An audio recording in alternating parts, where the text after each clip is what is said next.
des gloires et victoire pour moi. Et par elle, en la maison du Père, la couronne est offerte à ma foi.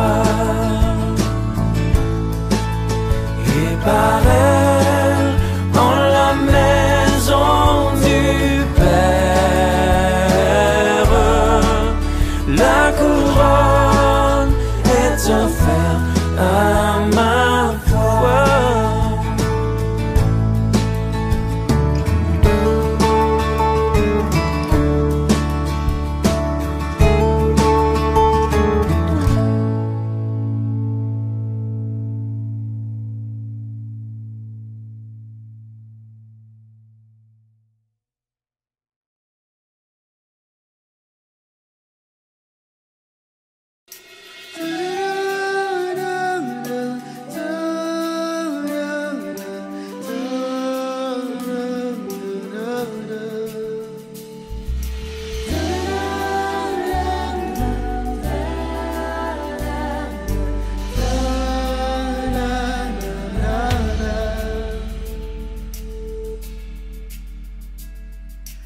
Rien ne peut sauver mon âme, rien que le sang de Jésus.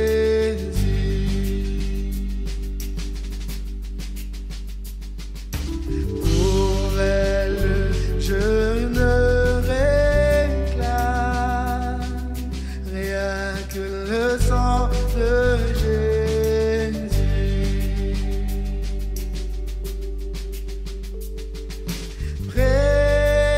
Précieux sang de l'agneau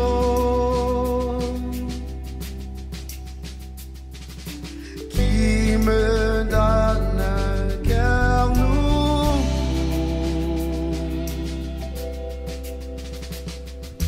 Rien d'autre je ne veux plus.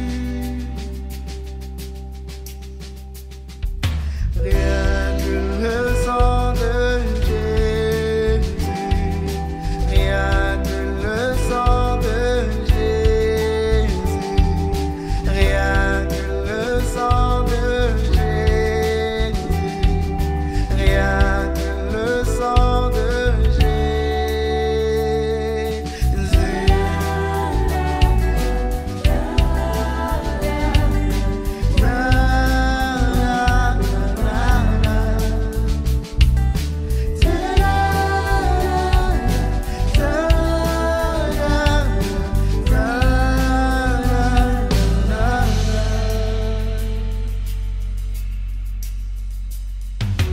Rien ne peut sauver mon âme, rien que le sang de Jésus.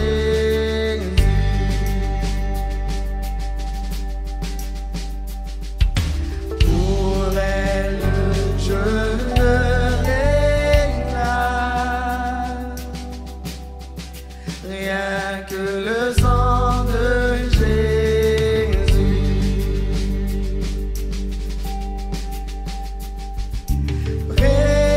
Précieux sang de l'agneau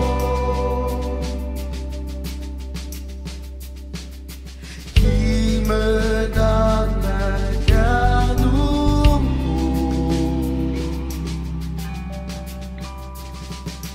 Rien d'autre je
le sang de Jésus.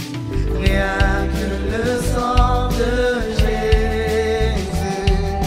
Rien que le sang de Jésus. Non, rien que le sang de Jésus. Rien que le sang de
Seigneur. Oh, sois loué, exalté, sois loué, exalté, sois loué, exalté. Jésus, toi que nous glorifions, toi que nous exaltons, ton nom soit glorifié.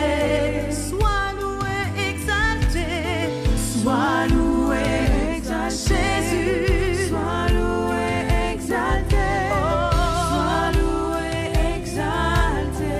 Oh, Jésus, toi que nous glorifions, toi que nous exaltons, ton nom soit glorifié.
nous allons lire l'Évangile selon Jean au chapitre 14.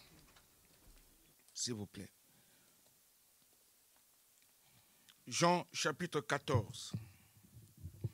Et nous allons lire les versets que nous connaissons tous ou presque tous. Je vais commencer à partir du verset 14. Ou bien verset 12. Voici ce qui est écrit dans la parole de Dieu, l'Évangile selon Jean au chapitre chapitre 14, verset 12, s'il vous plaît.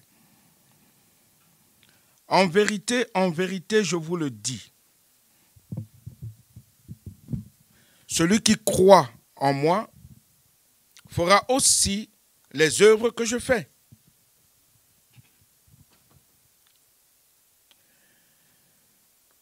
Et il en fera de plus grandes, parce que je m'en vais au Père, et tout ce que vous demanderez en mon nom, je le ferai, afin que le Père soit glorifié dans le Fils. Si vous demandez quelque chose en mon nom, je le ferai. Le verset 15 dit, si vous m'aimez, gardez mes commandements, et moi, je prierai le Père, et il vous donnera un autre consolateur, afin qu'il demeure éternellement avec vous, l'Esprit de vérité que le monde ne peut recevoir, parce qu'il ne le voit point et ne le connaît point. Mais vous, vous le connaissez, car il demeure avec vous, et il sera en vous. Je ne vous laisserai pas orphelins, je viendrai à vous. Encore un peu de temps, et le monde ne me verra plus.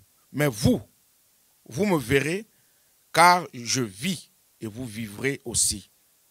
En ce jour-là, vous connaîtrez que je suis en mon Père, que vous êtes en moi et que je suis en vous. Celui qui a mes commandements et qui les garde, c'est celui qui m'aime. Et celui qui m'aime sera aimé de mon Père. Je l'aimerai et je me ferai connaître à lui. Le verset 22 dit, Jude, non pas l'Iscariote, lui dit, Seigneur, d'où vient que tu te feras connaître à nous et non au monde? Jésus lui répondit, si quelqu'un m'aime, il gardera ma parole et mon Père l'aimera. Nous viendrons à lui et nous ferons notre demeure chez lui. Celui qui ne m'aime pas ne garde point mes paroles. Et la parole que vous entendez n'est pas de moi, mais du Père qui m'a envoyé. Amen. Prions le Seigneur avant d'aller plus loin. Nous te bénissons encore, Père Céleste, parce que c'est toi qui nous unis, Seigneur, dans ce lieu pour avancer avec toi, être meilleur et non pire. Nous désirons te ressembler, Jésus. Nous désirons être semblables à toi. Oui, viens encore, Seigneur mon Dieu, nous parler, nous toucher, nous secouer, nous reprendre, nous revigorer, afin que nous soyons de véritables disciples, de véritables enfants de Dieu. Nous désirons réellement t'aimer, comme toi tu nous as aimés le premier. Fais-nous grâce, mon Dieu, et que ton Esprit Saint, mon Dieu, nous conduise encore. Nous désirons demeurer par ton Esprit Saint et le laisser nous gérer encore. Que tout ce que l'ennemi veut faire ce matin soit lié et brisé au nom de Jésus-Christ.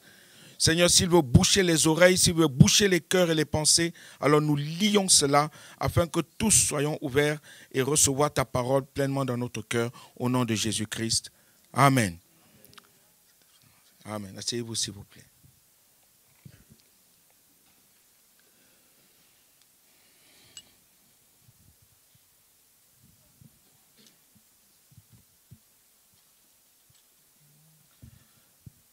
Ce matin, j'aimerais qu'ensemble nous discourons sur aimer Jésus.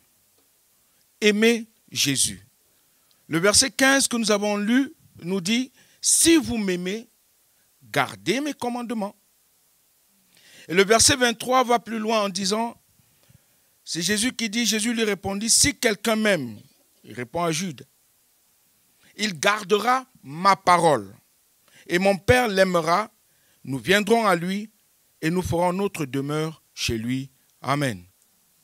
Frères et sœurs, mes amis, vous qui êtes là pour la toute première fois, je vais vous dire que nous entrons à la fin de l'année 2019 et nous allons attaquer 2020.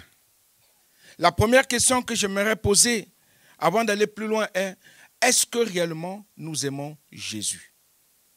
Est-ce que réellement la parole de Dieu est ancrée en nous et nous la mettons réellement en pratique? Nous vivons des temps où il est possible de voir ce que Jésus a prédit dans les Saintes Écritures. Il dit, quand le Fils de l'homme reviendra, trouvera-t-il encore la foi sur la terre? Trouvera-t-il encore la foi? De plus en plus, Satan, qui est notre ennemi, l'ennemi de Dieu, vient pour nous déstabiliser. Il vient déstabiliser l'Église. Il vient déstabiliser les enfants de Dieu. Concernant l'amour que nous avons, concernant notre ferveur pour le Seigneur, concernant notre fidélité envers notre Dieu. Il n'est pas gêné de voir des chrétiens qui se rassemblent pour passer quelques heures à chanter, à louer Dieu ou à adorer Dieu, pourvu que cela n'aille pas plus loin. Pourvu que cela n'aille pas plus loin. Oui, on est là dans l'église, on chante, on loue, on danse, on fait tout ce qu'on veut. Restez comme ça, dit le diable. Ça suffit, c'est bon. Mais n'allez pas plus loin. Il n'aime pas voir les enfants de Dieu aller un peu plus loin avec leur Seigneur. Il vient nous créer des problèmes. Mais dès qu'il y a quelques étincelles d'amour au niveau de nos sentiments pour notre Dieu ou bien les uns pour les autres, il vient semer des zizanies, il vient semer des querelles, il vient semer des problèmes, il vient semer des jalousies, il vient semer la haine, il vient semer l'orgueil, il vient semer le mal et même des maladies, afin que l'amour que nous avons envers notre Père et notre Dieu diminue et que nous n'allons pas plus loin avec lui. Dès qu'il y a la flamme d'amour, il fait tout son possible pour créer une ambiance morne, une ambiance lourde, une atmosphère de suspicion dans le but que chacun se renferme sur lui-même. Et nous voyons combien nous sommes souvent déstabilisés dans les églises aujourd'hui, combien il manque cette flamme d'amour. Il manque cette flamme de joie. Les enfants de Dieu que nous sommes tellement tristes. Je ne parle pas que dans l'église, dans l'assemblée que nous formons, même dans nos demeures, dans nos foyers, au travail, partout où nous sommes, les ambiances sont mornes parce que l'ennemi ne veut pas que nous allons plus loin avec notre Dieu. Il faut savoir une chose, c'est que le diable rôde comme un lion rugissant, cherchant qui il dévorera ou qu'il va dévorer. C'est-à-dire cherchant qui il va attirer à lui, qui il va déstabiliser, qu'il va pouvoir refroidir dans tous les sens du terme. Et vous voyez combien les problèmes se créent. Des fois pour un rien, pour un rien, pour un rien. Ne sommes-nous pas enfants de Dieu? N'avons-nous pas l'Esprit de Dieu en nous? L'Esprit d'amour, l'Esprit de compassion, l'Esprit de paix? Et pourtant nous l'avons.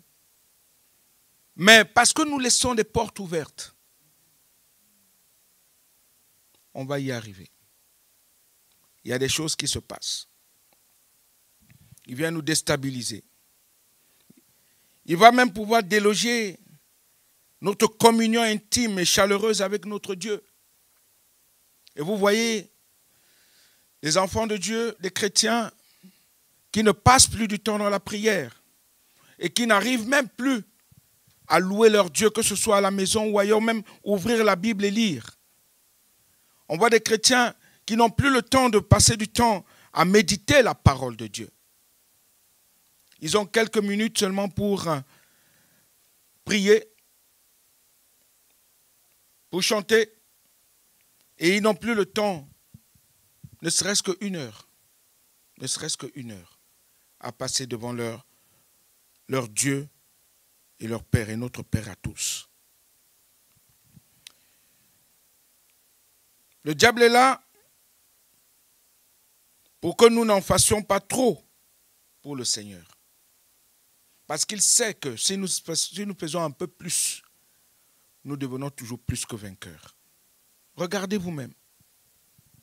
Des maladies, des souffrances, la pauvreté, des choses bizarres qui se passent au milieu des enfants de Dieu. On n'arrive plus à évoluer réellement. On n'arrive plus à faire des choses comme il se doit. Parce qu'il n'y a plus de consécration. On va arriver à cela. Les enfants de Dieu n'arrivent plus à avancer parce qu'ils n'avancent pas avec leur Père comme il se doit. Ils abandonnent leur foi. Et vous voyez, ils entrent dans des critiques, dans des murmures, des jalousies et toute autre chose. Le strict minimum ne gêne pas le diable. Le strict minimum ne gêne pas le diable. Au contraire, il est content. Il peut même s'asseoir là, s'il y a le strict minimum, il s'assoit là, il est content, au milieu de nous. Et il est fier. Il dit, je les ai eus. Est-ce que nous voulons rester comme ça? Laisser le diable assis au milieu de nous avec ses démons? Moi, je ne veux pas.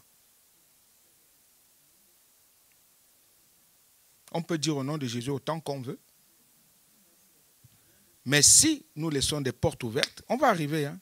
On va arriver, vous allez comprendre. On va y arriver. On peut dire tout ce qu'on veut. On va y arriver. Nous sommes en fin d'année. C'est le moment de se secouer un peu et d'avancer avec notre Père et notre Dieu.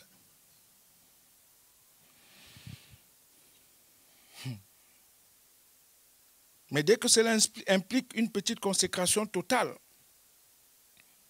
dès que cela implique un petit renoncement à soi, un petit renoncement à sa propre volonté, à ses propres désirs, dès que cela implique un bain d'amour, une rivière d'amour, un fleuve d'amour, où chacun, par le Saint-Esprit, est amené à plonger, alors il vient rôder.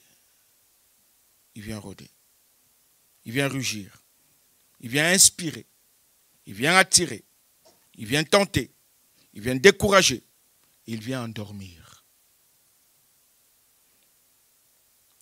Enfin, tout ce que vous pouvez penser qui vous amène à délaisser le Seigneur, à délaisser son œuvre, à délaisser sa propre famille, à délaisser la famille chrétienne, à délaisser ceux qu'il a rachetés et qui sont vos frères et vos sœurs. Et ce matin, je sens dans mon cœur, par le Saint-Esprit, qu'il faut parler de l'amour. Je le sens. N'est-ce pas ce qui manque le plus? Celui qui va me dire non. N'est-ce pas ce qui manque le plus au milieu de nous? C'est palpable. Ça manque dans le monde, l'amour. Ça manque dans les familles, l'amour. Et au milieu des enfants de Dieu. Si vous m'aimez, gardez mes commandements, dit le Seigneur. Et Dieu est amour. Premièrement, aimer Jésus. Qu'est-ce que cela implique?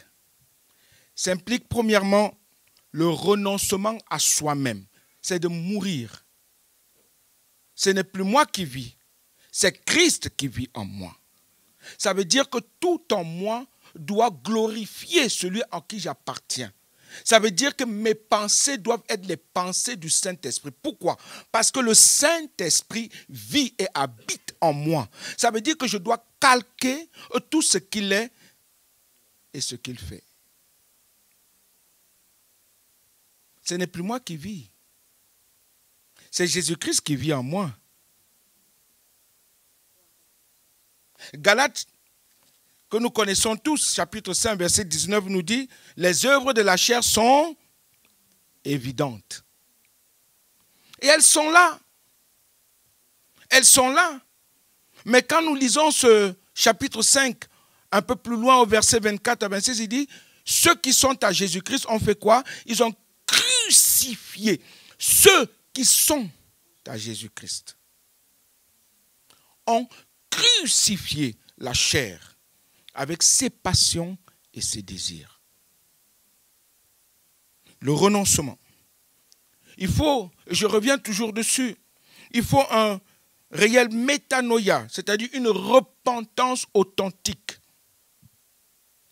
S'il n'y a pas de repentance authentique dans nos cœurs, dans nos vies, mon frère, ma soeur, nous sommes morts. Nous sommes morts. Si la vie du monde nous attire encore tant, nous sommes morts. Si nous désirons encore plus les choses du monde, plus que notre Seigneur Jésus, nous sommes morts. Nous l'avons lu. Si vous m'aimez, gardez mes commandements. Si quelqu'un m'aime, il gardera ma parole, dit Jésus. C'est lui-même qui parle. Si quelqu'un m'aime, il gardera ma parole et mon Père l'aimera. Nous viendrons à lui et nous ferons notre demeure chez lui. Nous devenons le temple du Saint-Esprit et il nous conduit parce que nous nous laissons gérer, guider par lui à chaque instant de chaque jour. Mais si nous ne gardons pas la parole de Dieu, ce n'est pas bon. 1 Jean 2, la première épître de Jean au chapitre 2, verset 6 dit « Celui qui dit qu'il demeure en lui doit aussi marcher comme il a marché lui-même. » Il nous a tellement aimés qu'il s'est donné. Est-ce que nous arrivons à nous aimer les uns les autres et nous donner les uns pour les autres, à nous offrir?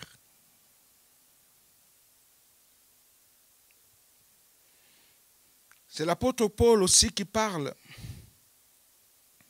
dans sa première épître aux Corinthiens. Nous connaissons tous ce chapitre, le chapitre 13. L'amour. Nous pouvons parler en langue, nous pouvons même faire tout ce qu'on veut. Si nous n'avons pas d'amour, nous sommes comme un airain résonnant. Une cymbale qui retentit, qui donne un son, mais sans plus. Parce que l'amour est tout. La Bible dit, tu aimeras ton Dieu de tout ton cœur, de toute ton âme, de toute ta force, de toute ta pensée. Et tu aimeras ton prochain comme toi-même. Ouh. Ce sont les mêmes choses qu'on répète chaque jour. À chaque fois que nous sommes dans l'église, on nous répète les mêmes choses. J'aime ce passage parce que mon mentor aime beaucoup ce passage dans Jean 14, verset 15. Il aime le lire chaque fois. Si vous m'aimez, gardez mes commandements. Et moi, cette parole me réchauffe tous les jours. Je me dis, oh Seigneur, c'est vrai, si je t'aime, je dois réellement mettre ta parole en pratique. Parce que si tu aimes ton frère, si tu aimes ta soeur, vraiment, il n'y aura pas de jalousie, il n'y aura pas de querelle, il n'y aura pas de murmure, il n'y aura pas de problème, il n'y aura pas de plainte, il n'y aura pas de tout ce qu'on veut. Dieu est amour. Et Dieu désire que nous soyons aussi amour. Si nous lisons Éphésiens chapitre 5, au verset 1er, il est dit, devenez donc les imitateurs de Dieu comme des enfants bien-aimés et marchez dans l'amour ou dans la charité à l'exemple de Christ qui nous a aimés et qui s'est livré lui-même à Dieu pour nous comme une offrande et un sacrifice de bonne odeur. Est-ce que je me livre pour mon frère et pour ma soeur? Et ce matin, n'essayez pas d'imaginer pour qui s'adresse ce message.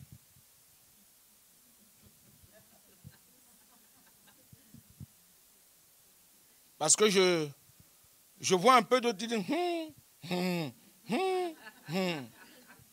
Ne regardons ni à gauche ni à droite, mais regardons au ciel. Parce que ce message nous concerne tous. Dieu désire que nous soyons en amour, que nous ressemblons à notre Seigneur, à son Fils bien-aimé qu'il a envoyé sur cette terre pour nous. Dieu, la Bible, la parole de Dieu dit, Dieu a tant aimé le monde qu'il a envoyé, qu'il a donné son Fils en rançon pour nous. Ne regardons ni à gauche ni à droite. Ça ne sert à rien. C'est des jugements. Et Romains chapitre 2 dit, qui es-tu, toi qui juges ton frère? Et je vais plus loin, Jésus-Christ va plus loin, il dit, avant de regarder la paille qui est dans l'œil de ton frère, regarde d'abord la poutre qui est dans ton œil.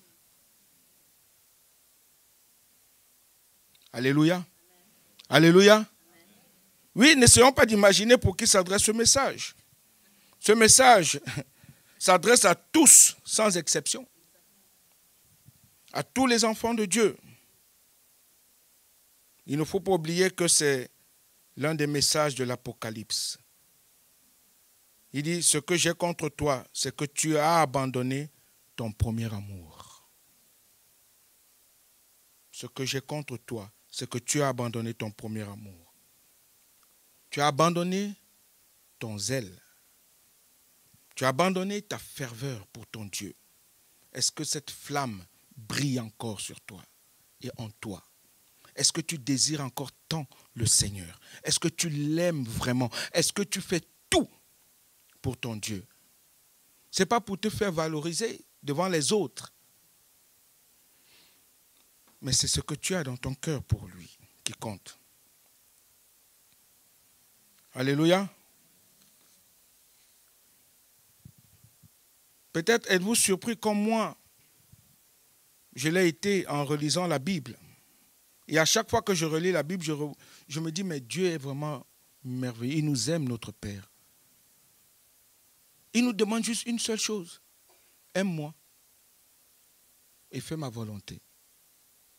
Aime-moi. Est-ce que nous l'aimons de tout notre cœur, de toute notre force? Parce que si nous l'aimons réellement, pourquoi ne voyons-nous pas dans nos vies la puissance de Dieu agir? Nous l'avons lu, hein? Il dit, parce que vous m'aimez, vous ferez aussi les mêmes œuvres que moi, j'ai faites. Mais pourquoi ne les vivons-nous pas? La puissance du Saint-Esprit nous conduire et nous inspirer constamment. Pourquoi? Pourquoi? D'abord pour nous, pas pour les autres, hein? Pour nous-mêmes perso. Pourquoi ne connaissons-nous pas la plénitude de l'Esprit de Dieu? Car c'est ce qui est écrit dans ce chapitre, verset 26 qu'on a lu. Mais le consolateur, l'Esprit Saint que le Père enverra en mon nom, vous enseignera toutes choses et vous rappellera tout ce que je vous ai dit. Et au verset 12, il dit, en vérité, je vous le dis, celui qui croit en moi fera aussi les œuvres que je fais. Et il en fera de plus grandes, parce que je m'en vais au Père. Amen. Aimer Jésus, c'est plus que des paroles. C'est plus qu'une forme de croyance. C'est plus qu'une adhésion. C'est plus qu'une attitude. C'est plus que de le lui chanter. Vous savez, un jour, j'étais à la maison et il y avait la louange qui passait. Comme tous les jours, il y a la louange chez moi. On passe la musique chrétienne tout le temps. Et je me suis assis.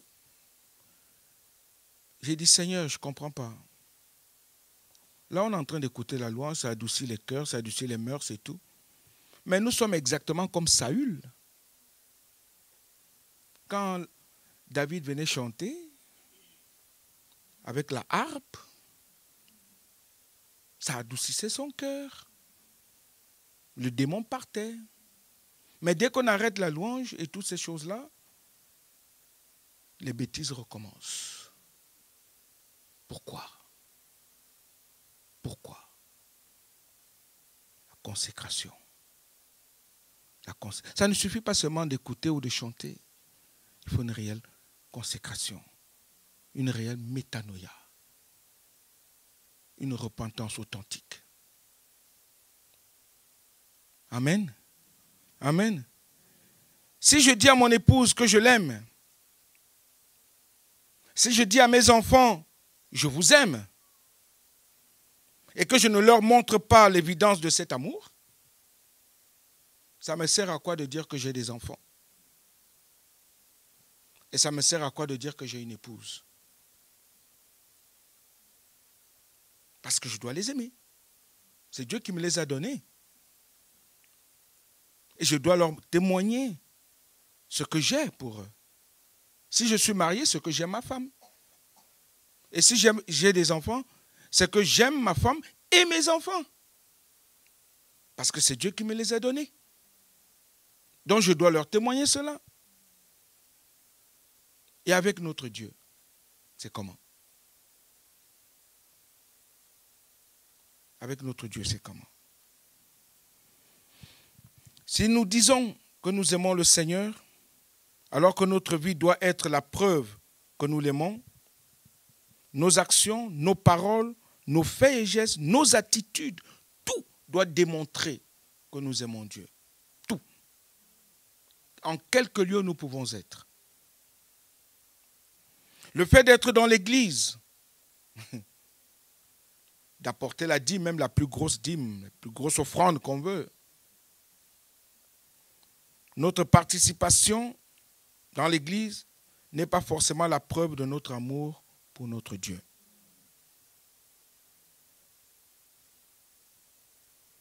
C'est ce que je suis pour lui. Ce que je ressens. C'est ma communion avec lui qui prouve quelque chose. Nous sommes en fin d'année. Et nous arrivons à une nouvelle année. Allons-nous toujours demeurer comme ça?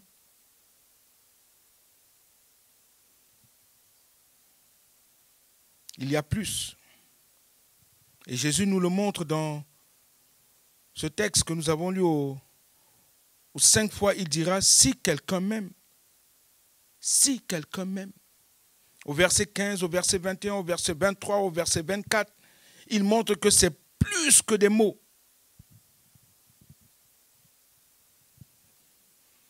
Est-ce que nous pouvons nous rappeler de ce que Jésus a dit en reprenant les paroles d'Ésaïe, chapitre 29, au verset 13? Il les reprend dans Matthieu 15, au verset 8, et dans Marc, chapitre 7, verset 6. Il dit, « Ce peuple m'honore des lèvres, mais son cœur est éloigné de moi. Ce peuple me dit qu'il m'aime. Ce peuple me dit qu'il m'est attaché.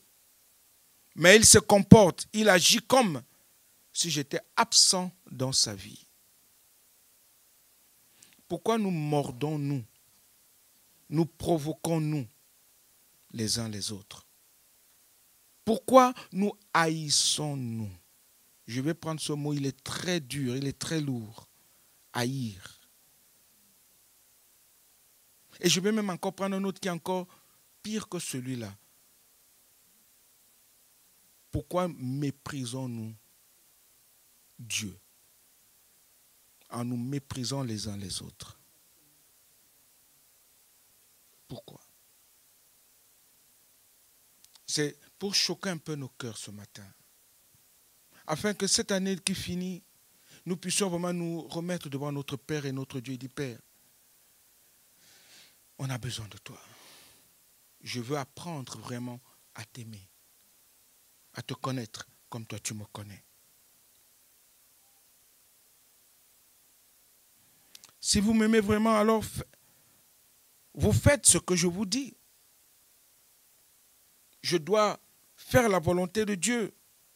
Je dois garder sa parole, mettre sa parole en pratique, garder ses commandements et demeurer dans sa parole. Demeurer. Deuxièmement, aimer Jésus, c'est marcher dans l'obéissance. Parce que c'est lui obéir. C'est entrer dans le plan de Dieu, dans la volonté de Dieu. C'est mettre ses commandements en pratique, en action, non pas dans la vie des autres.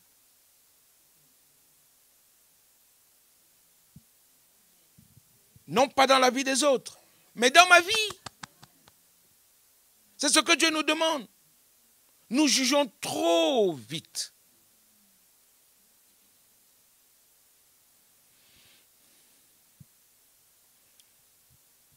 On est toujours prêt à exhorter les autres.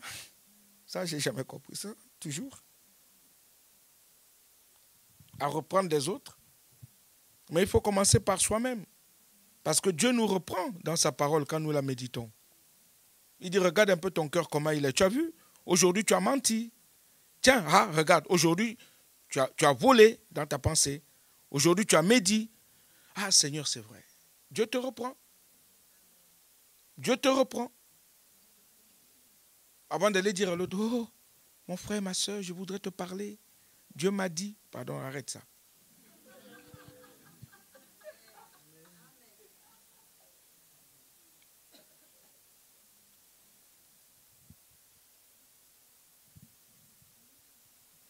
Tu m'aimes? Eh bien, mets à exécution ton amour. Parce que moi, je l'ai mis en exécution, dit le Seigneur. Et mon esprit est en toi, l'esprit d'amour, l'esprit de réconciliation. Si ce matin, mon frère, ma soeur, il y a quelques bobos entre vous, réconciliez-vous rapidement. Parce que nous ne savons pas quand le Seigneur reviendra. Je crois que c'est le moment de se réconcilier vraiment. Et de dire, Père, aide-moi à ne plus médire, à ne plus haïr, à ne plus murmurer, à ne plus me quereller, à ne plus faire ce que je veux, mais ta volonté. Demandons-nous pardon. Au contraire, ça ne tuera pas, ça nous remplira encore d'amour les uns pour les autres. Amen. Tu veux ma bénédiction? Tu veux que ma gloire se manifeste? Tu veux que je demeure en toi? Tu veux faire les œuvres que je fais ou que j'ai faites et en faire de plus grandes? Alors, aime-moi en gardant mes commandements, en les exécutant, en t'y soumettant, sans murmure ni hésitation. Amen. Amen. Quelles sont les exigences du Seigneur? Jésus ne nous demandera jamais quelque chose d'impossible à faire. Il ne nous demandera jamais quelque chose que lui-même, en tant qu'homme, n'a pas pu faire. Ou que ses disciples, les premiers disciples n'ont pas pu faire. Mes frères et sœurs, comme moi, vous aspirez à un véritable réveil dans vos vies, dans vos familles, dans l'Église, dans le monde où nous vivons, à un véritable souffle du Saint-Esprit. Vous aspirez à être envahi par la gloire de Dieu, par la présence de Dieu. Eh bien, il faut payer le prix. Est-ce que nous sommes prêts à payer le prix? Est-ce que nous sommes, moi, je suis prêt à payer le prix. Est-ce que nous sommes prêts à payer le prix en cette année nouvelle qui commence? Est-ce que nous sommes prêts à dire, Seigneur, me voici, je te donne ma vie. On le chante souvent, je te donne mon cœur, je te donne tout ce que je suis. Et moi, je crois qu'il faut qu'on paye le prix. On veut voir de grandes choses, il faut payer le prix. Il faut payer le prix. Et le prix, c'est celui de l'obéissance. C'est celui de la soumission. C'est celui du renoncement à soi. Gardez mes commandements si vous m'aimez. Gardez ma parole. Non pas au fond d'un tiroir à la maison ou dans le coffre de la voiture. Non. Non pas dans le placard de votre connaissance. Parce que tous les jours, moi je me souviens un jour, ma grande soeur, je voudrais lui parler de Jésus. Elle me dit, ah, je suis né avant toi, tu connais quoi? Tu ne connais rien. Moi, je suis né avant toi, je connais la parole de Dieu. J'ai lu la Bible. Mais quand je lui dis, mais tu sais, non, tu ne peux pas m'enseigner, laisse comme ça. Parce que des fois, nous croyons être plus intelligents que l'intelligence. C'est pas ça. C'est pas ça. Mais, c'est dans notre vie de tous les jours. Quand vous ne vous sentez pas bien, et même lorsque vous vous sentez au zénith, que vous avez tout, gardez les commandements du Seigneur et l'aimez plus que toute chose. Et il y a 3 commandements du Seigneur qu'il faut absolument, et je vais terminer par tout ça, parmi le peuple de Dieu. Le premier, c'est aimer son prochain comme soi-même.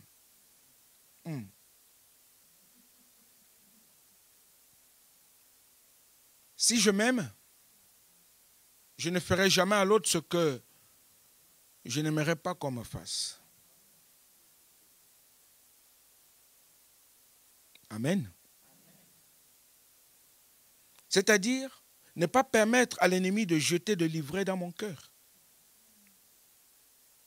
Frères et sœurs, comment agissons-nous lorsqu'on vient nous raconter des choses? Frère, ma soeur, tu sais, j'ai vu... Ah ouais? Et tu sais ce qu'il a fait? Ah bon? Et on commence à... Non, c'est pas ça. Les cancans. Rejetez-les. Lorsqu'une personne vient... Je ne sais pas quand le Seigneur viendra. Je ne sais pas. Mais Dieu veut que nous lui ressemblons. Que nous mettons sa parole en pratique. L'aimer et aimer notre prochain. Il faut apprendre à aimer son prochain, à respecter son prochain, à porter même son prochain s'il le faut. Est-ce que nous arrivons à le faire? L'ennemi vient, il sème l'ivraie dans notre cœur. Il ne faut plus avoir de contentieux avec mes frères et mes sœurs. C'est très important. Mais le pardon. Le pardon. Fin d'année 2019, le pardon. Pardonner, c'est effacer. C'est oublier. Ça n'existe plus. J'imagine le Seigneur Jésus. Tu pêches encore aujourd'hui et il revient et dit, ah, je t'avais dit, la dernière fois tu étais venu me demander pardon, voilà que tu recommences. Regarde, tu vas voir ce qui va t'arriver aujourd'hui. J'imagine le Seigneur parler comme ça. Il veut que tu viennes à lui avec un cœur vrai et sincère. Que tu t'humilies devant lui et que tu lui dises, Père, j'ai péché contre toi. Pardonne-moi. Est-ce que nous sommes prêts à le faire? À pardonner et à demander pardon. C'est la force des enfants de Dieu.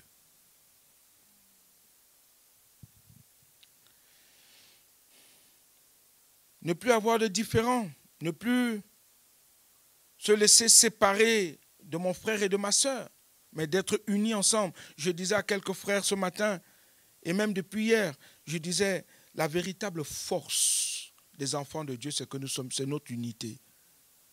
L'unité de l'esprit, l'unité des enfants, du corps du Christ. L'unité. C'est là qu'on se sent très fort. Et quand tu fais du bien à ton frère, quand tu fais du bien à ta sœur, ce n'est pas la peine d'ouvrir ta main pour aller présenter aux autres que regarde, je lui ai fait du bien. Regarde, je l'ai béni. Non.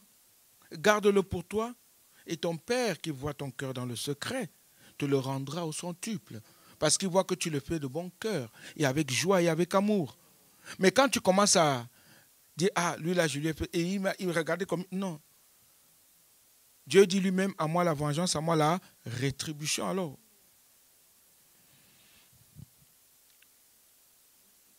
nous avons une autre guerre que de nous déchirer les uns les autres, de nous dépouiller, de nous chicaner, de nous agresser. C'est de nous lever, d'être unis d'un même amour, d'un même cœur, d'un même esprit, et d'écraser la puissance de Satan par l'amour, au nom de Jésus-Christ. De ne plus lui permettre de régner sur nos sentiments, de ne plus lui permettre d'aimer moins le Seigneur et d'aimer moins son prochain, mais d'aimer plus le Seigneur, de se consacrer pour le Seigneur et pour son frère et sa sœur. C'est en prendre soin. Parce que l'amour, c'est ça, prendre soin, c'est de garder, c'est de protéger, c'est de soutenir, c'est de relever. Et garder cette atmosphère d'amour. Et jeter au loin le venin de suspicion qui plane tellement dans les églises. La suspicion. La suspicion. Nous sommes tellement suspicieux. C'est dangereux. Nombreux sont les chrétiens qui manquent la bénédiction de Dieu, l'intervention de Dieu, car ils restent dans un fiel amer. Et la bénédiction de Dieu passe. Chut. Seigneur, bénis-moi. Seigneur, accorde-moi ta grâce. Seigneur, accorde-moi ta guérison, ta délivrance, ton miracle. J'ai besoin de toi. Mais c'est le même qui dit, regarde-moi celle-là comme elle est. Regarde-moi celui-là comme il marche. Et qui regarde l'autre de travers. C'est le même qui murmure, mais qui dit, Seigneur, bénis-moi. Et Dieu te dit, mais quand tu pries, tu dis bien, notre Père qui est aux cieux. Comment tu peux dire notre Père qui est aux cieux et oublier celui qui est à côté de toi et le mépriser? et les bénédictions passent. Tous les jours. Mais quand tu te donnes pour celui qui est à côté de toi, tu te dis, oh Seigneur, merci pour la grâce que tu m'accordes encore aujourd'hui. Alléluia. Je vais aller encore plus vite. Troisièmement, il faut veiller et prier. Ça, c'est un combat encore. Parce que beaucoup d'enfants de Dieu ne veillent plus et ne prient plus. C'est là aussi un ordre de Jésus, veiller et prier. D'abord, veiller, c'est être vigilant. Dans les églises, on n'est plus vigilant. Nous ne sommes plus vigilants. On ne veille plus les uns sur les autres. L'ennemi arrive même, il commence même à nous injurier. On est là, on ne veille pas. On le laisse faire. Attention. Dieu nous invite à veiller sur les faux disciples. Veiller sur l'ennemi. Veiller sur nous-mêmes, sur notre façon de penser, de parler, de regarder, de considérer les choses. Veiller sur le frère et la sœur, afin qu'ils ne dévient pas. On doit veiller. On doit se reprendre, mais se reprendre avec douceur. Pas en pointant, en indexant l'autre.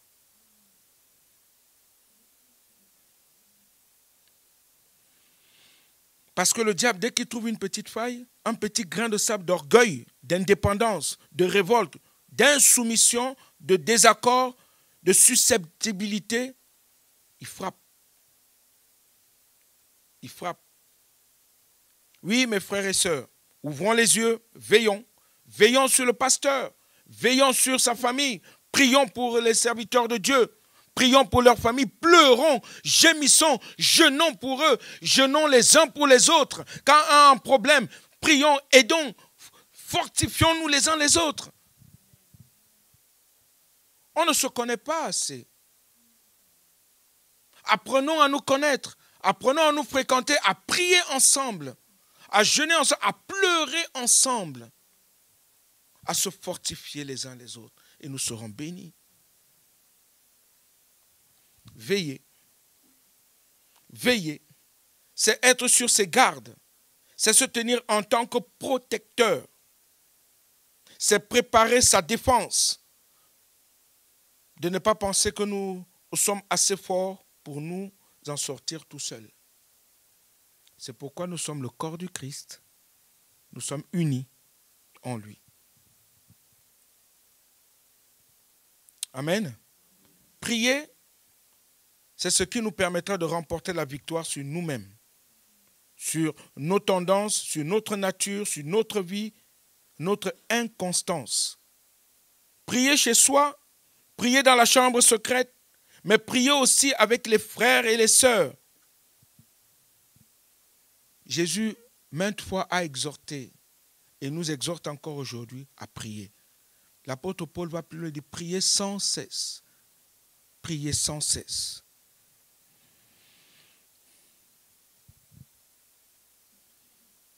Le Fils de Dieu ne s'est point passé ni privé de la prière, seul et avec ses disciples. Nous devons prier. Je passe. Je vais plus loin. À un moment, Jésus fera une remarque à ses disciples. Et combien cette remarque peut avoir de l'écho en ce jour, en nos jours. Il dit, vous n'avez pas pu prier. Veillez avec moi 1 heure. 1 heure.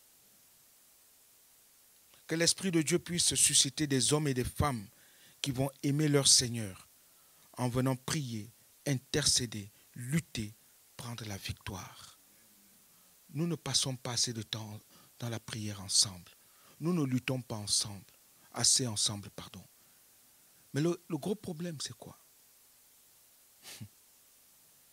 Je vais aller voir ma soeur, je vais aller voir mon frère. Je dis, ah frère, ma soeur, j'ai un gros problème. Pardon, aidez-moi dans la prière afin que je puisse prendre la victoire. Ils vont prier avec moi. Mais ce sont les mêmes qui vont se lever pour aller.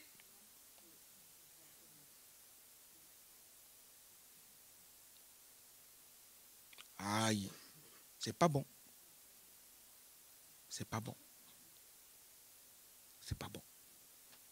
Dieu veut des hommes et des femmes unis dans l'amour, qui ne se trahissent pas, mais qui vivent en unité dans l'amour vrai. Tu as un souci, mon frère, tu as un souci, ma soeur, viens avec moi. On va prier, on va ensemble jeûner même. S'il le faut, je vais jeûner avec toi pour que le Seigneur te fasse grâce, t'accorde le miracle que tu désires.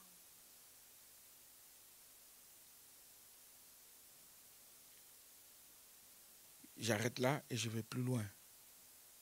Quatrièmement, Jésus-Christ a dit, allez et soyez mes témoins. Voilà notre combat. L'Église n'évangélise plus.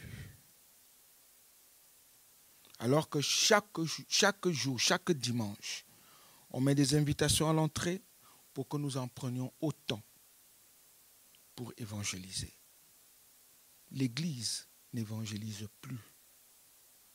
Les quelques pèlerins qui vont évangéliser, par la grâce de Dieu, ils sont bénis. Et les autres. Il y a d'autres qui m'ont même dit un jour, Dieu ne m'a pas appelé à cela. Hein. Il dit, bon? Dieu nous appelle à tous évangéliser et de faire des disciples. Nous devons tous évangéliser. Et moi, je crois que c'est un commandement merveilleux. Allez et parlez de moi. Allez et soyez la bonne nouvelle. Annoncez cette bonne nouvelle parce qu'elle est en vous, du royaume de Dieu. Annoncez la lumière du monde, le sel de la terre. Dieu a fait de nous la lumière du monde et le sel de la terre. On peut entendre beaucoup de chrétiens qui disent aimer Jésus. Mais lorsqu'on parle de témoignage, de l'évangélisation, ils disent, moi, il faut que le Seigneur me montre dans sa parole pour aller évangéliser. Parce que pour l'instant, Dieu ne m'a pas encore montré. Hein. Et j'entends ça. J'entends ça. C'est bizarre quand même. J'entends ça. Mais si on lit la parole, c'est un commandement. C'est un commandement. Il dit, je t'ordonne, fais-le. Témoigne. Évangélise. Évangélise. Parce que je t'ai donné quelque chose qui est en toi. Et cette chose doit être valorisée. Ce n'est pas pour toi seul. C'est pour que le monde sache qui je suis. Ma lumière est en toi. Alléluia. Mon sel est en toi. Alors donne le goût aux autres de venir à moi. Amen. Pourquoi n'évangélisons-nous pas? Il a commandé à ses disciples d'aller par tout le monde, d'annoncer la bonne nouvelle et de faire des disciples, de prier pour les malades, d'être témoins de la parole de Dieu. Prier pour les malades et que les malades soient guéris. Et ils ont prié pour les malades et les malades étaient guéris parce qu'ils allaient témoigner avec ferveur, avec zèle, avec amour, avec joie. Ils savaient qui était en eux. Est-ce que nous avons encore la joie dans l'évangélisation? Est-ce que nous sommes heureux quand nous allons évangéliser? Ou bien pour nous c'est une corvée?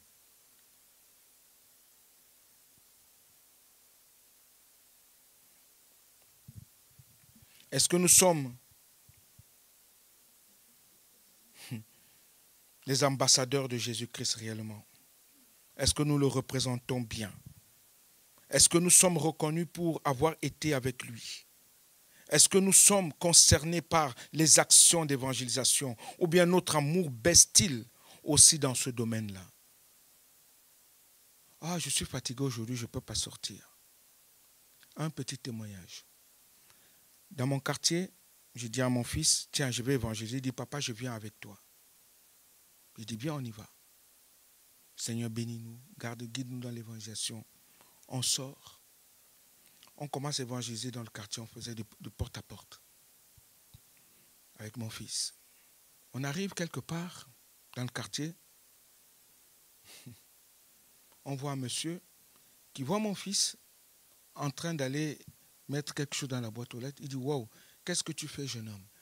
Il dit, je suis en train d'évangéliser, j'annonce la bonne nouvelle du royaume. Il dit, si jeune comme toi, tu le fais?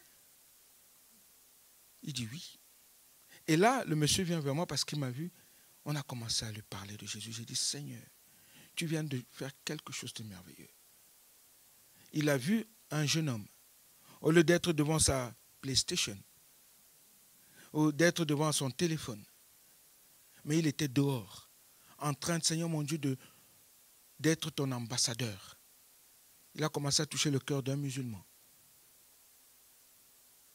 Je n'ai rien dit. C'est lui qui a parlé. Par la grâce de Dieu. Au nom de Jésus-Christ. Alléluia. Et nous? Pourquoi fuyons-nous l'évangélisation?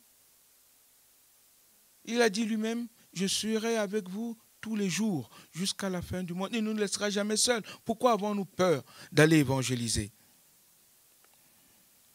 Est-ce que nous sommes reconnus? Est-ce que nous sommes concernés?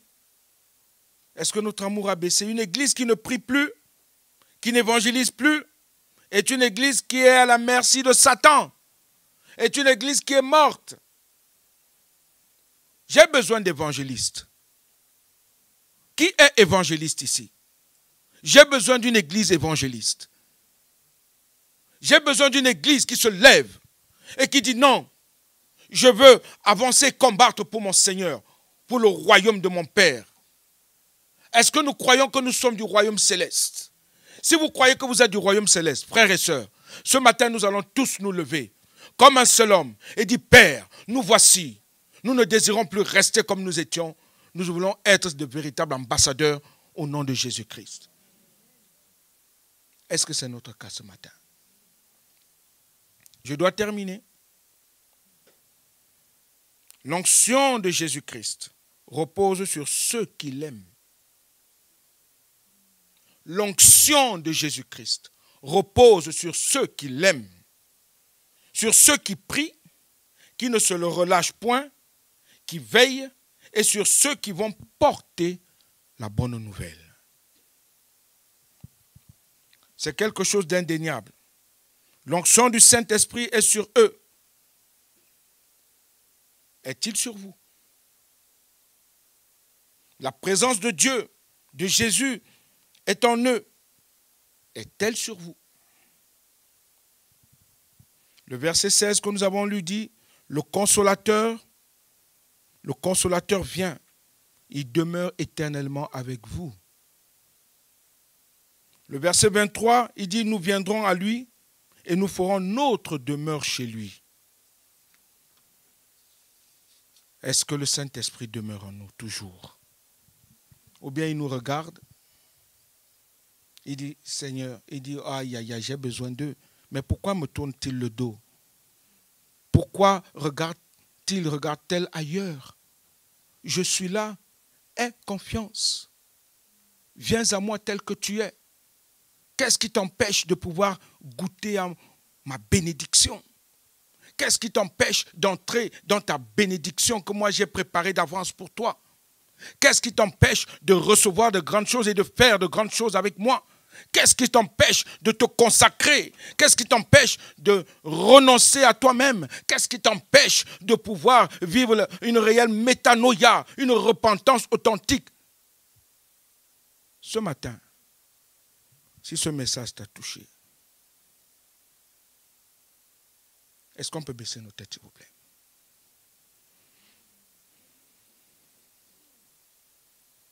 Je vous laisse vous-même parler à votre cœur ce matin. Nous sommes tous concernés. Que personne ne dise, ah, c'est elle qui est comme ça. Hein? Moi, je ne suis pas comme ça. C'est qu'on devient exactement comme ces menteurs dans la Bible, dont Jésus-Christ en parle. La Bible déclare que tous ont péché et sont privés de la gloire de Dieu. Mais c'est par le moyen de Jésus-Christ que nous sommes sauvés, par la grâce de Dieu. Je vous invite à vous lever, s'il vous plaît, pendant que nous restons les yeux fermés. Si ce message vous a touché et que vous avez besoin d'avancer avec Jésus, vous avez besoin d'aller plus loin avec le Seigneur, vous avez besoin de faire sa volonté, vous avez besoin de demeurer en lui, vous avez besoin que le Saint-Esprit, l'onction de Dieu continue à demeurer en vous et continue à faire de grandes choses avec vous. Si vous avez besoin de guérison, de délivrance, vous avez besoin de voir la main de Dieu vous conduire, vous avez besoin de voir la puissance de Dieu agir dans votre vie, je vous invite à vous lever promptement dans votre place et d'avancer, s'il vous plaît. Ne regardez ni à gauche, ne dites pas « Ah, ça ne me concerne pas ».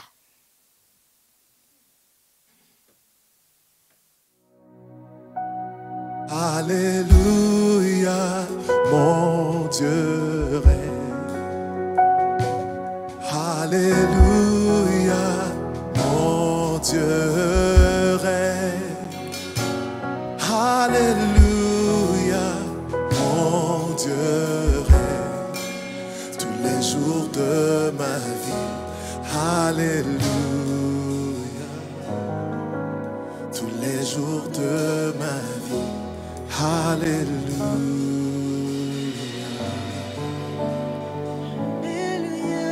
Alléluia.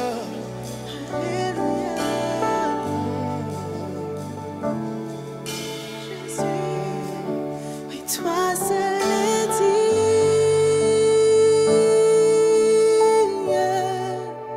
de recevoir louange et gloire pour l'éternité. Toi seul est digne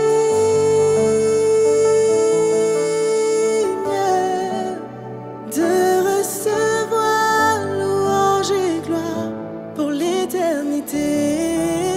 Toi seul est digne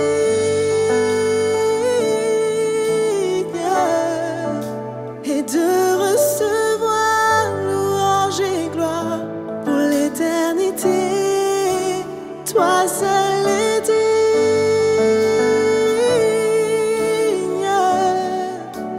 de recevoir louange et gloire pour l'éternité.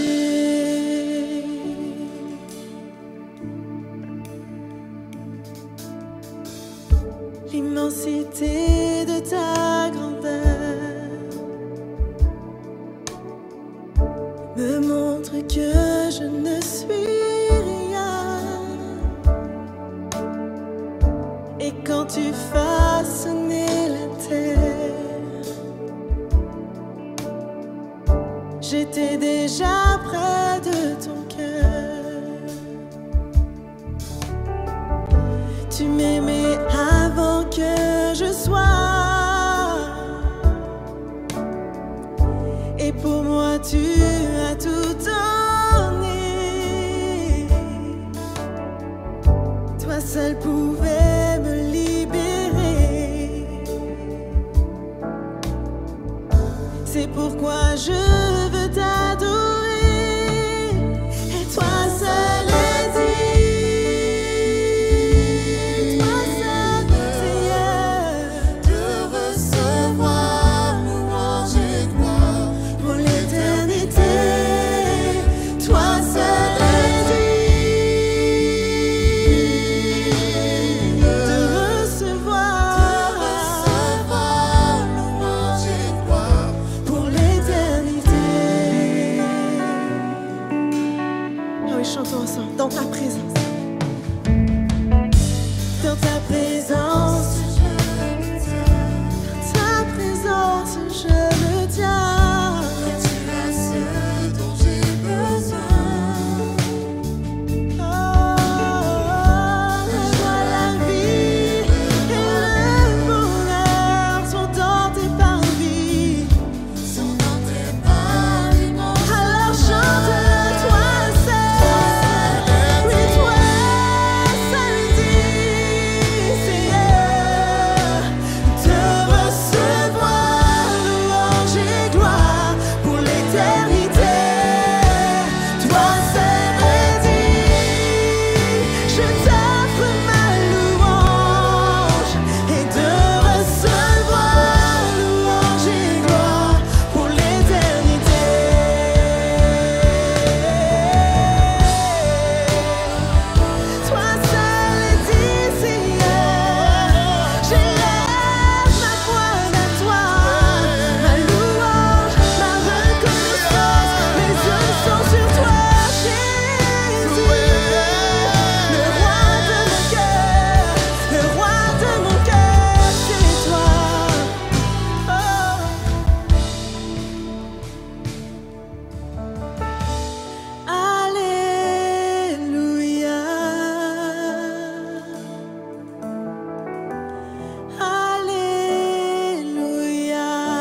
chantons Alléluia.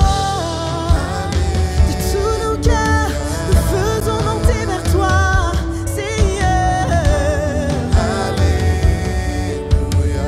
Reçois cette louange comme un parfum de bonne odeur qui t'élève, qui te donne gloire, Seigneur. Oui, Alléluia. Toi seul est digne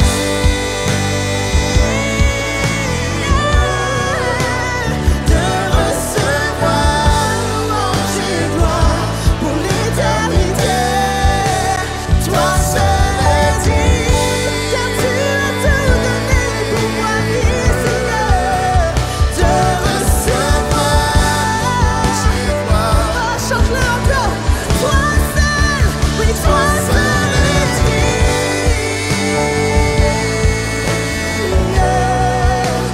De recevoir louange et gloire pour l'éternité. Toi seul est digne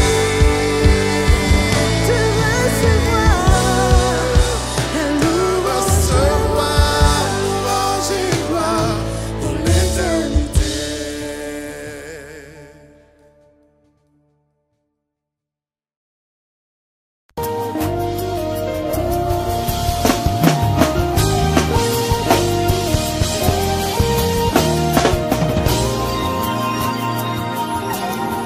Les cieux déclarent de Dieu la gloire,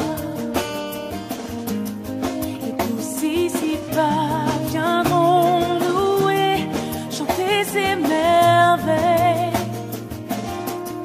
Les cieux et les mers lèvent leur voix,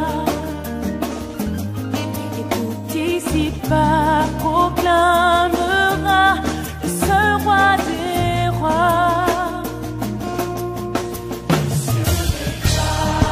De Dieu la gloire, tous ici-bas viendront louer, chanter ses merveilles. Les cieux et les mers lèvent leur voix. Tout ici-bas proclamera ce roi des rois.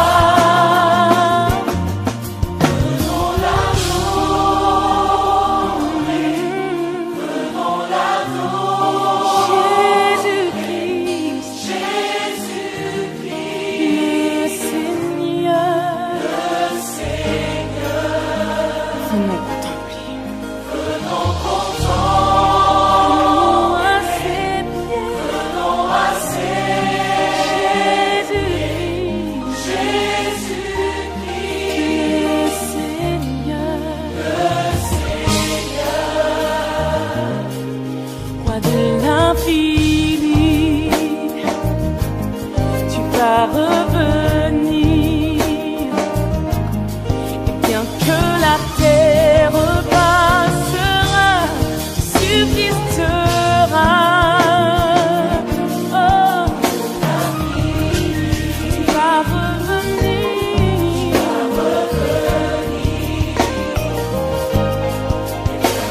La terre passera, tu subsisteras. Venons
devant l'agneau immolé qui s'est sacrifié pour moi. Les ténèbres ont reculé, amen, devant l'œuvre de la croix, devant l'agneau immolé qui s'est sacrifié pour moi. Et nous prophétisons que le faible dise je suis fort, que le pauvre dise je suis riche, et l'aveugle dise je peux voir ce que Jésus a fait pour moi. Amen.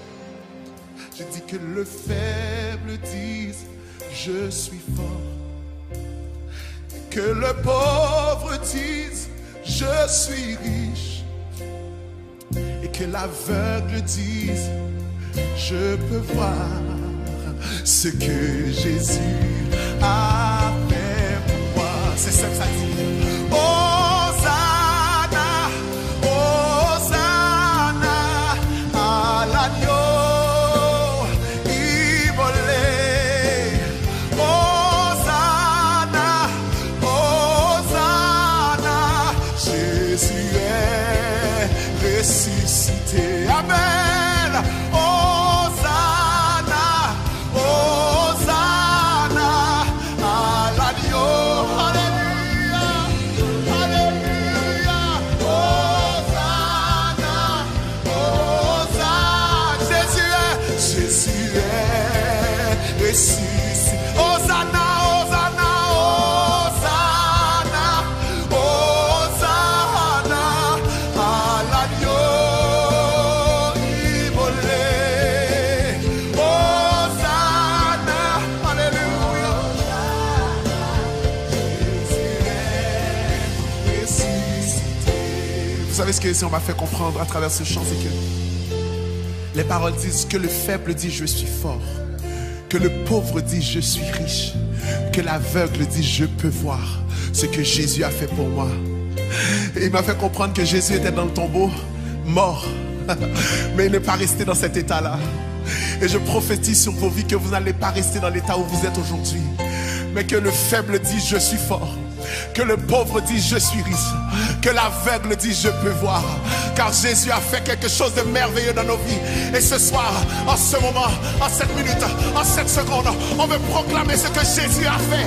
Il a fait de grandes choses. Hosanna, Hosanna, Hosanna à l'agneau immolé. Hosanna, Hosanna, Jésus est ressuscité. Nous chantons Hosanna, Hosanna, Hosanna à l'agneau. Peu importe où vous êtes, chantez. Alléluia, Hosanna, Hosanna, Hosanna, Jésus est. Chantez Hosanna partout dans le monde. Hosanna, Hosanna à l'agneau. Alléluia, immolé. Hosanna, Hosanna, Jésus est. Chantons Hosanna, Hosanna, Hosanna à l'agneau. L'agneau immolé. Hosanna, Hosanna, Hosanna, Jésus est ressuscité. Hosanna, Hosanna, Hosanna à l'agneau immolé. Hosanna, Hosanna, Hosanna. Jésus est. Pauvre, lève-toi. Hosanna, Hosanna. Pauvre, tu es riche. Faible, tu es fort. Malade, tu es guéri. Amputé, tu peux marcher. Hosanna. Jésus, je prophétise la vie. Je prophétise la vie. Je déclare la vie. Hosanna. Hosanna, la vie de Jésus. La vie sera en toi maintenant. À l'agneau.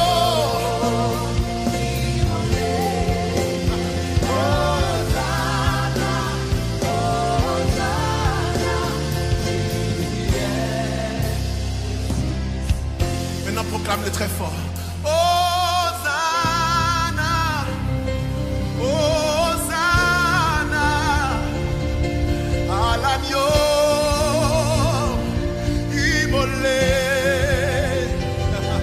Hosanna, amen.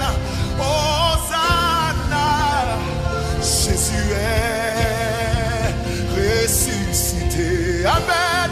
Nous déclarons Hosanna, Hosanna à l'agneau.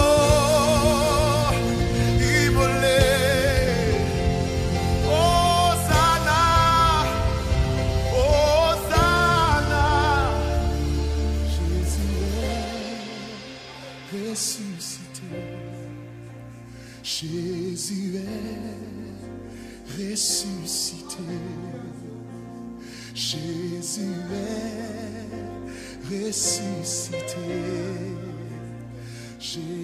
est ressuscité.